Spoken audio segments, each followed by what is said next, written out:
In this video, I'm going to show you how to get Grammarly on the Discord app.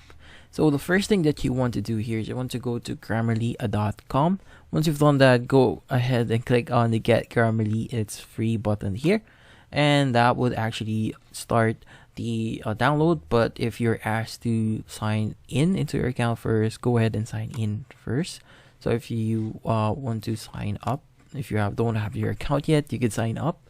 So right now, I'm currently logging into my account. Just wait for this to load up.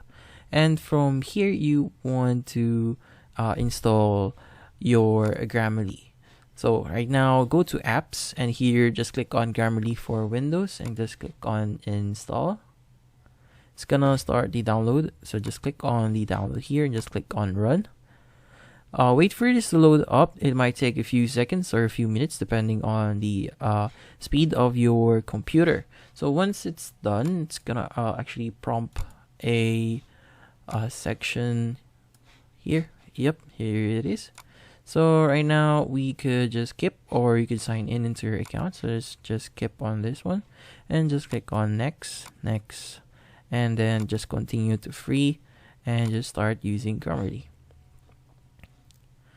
From here, you want to open up Discord, and for example, we want to type something here. So right now I've just typed something random on my Discord. As you can see, there's this button here that says 2.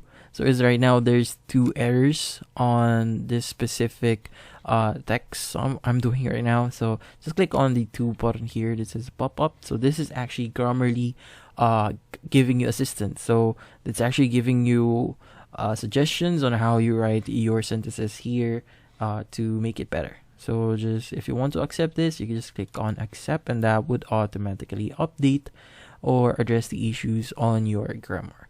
So hopefully this video was able to help you. Like and subscribe if you found this video helpful.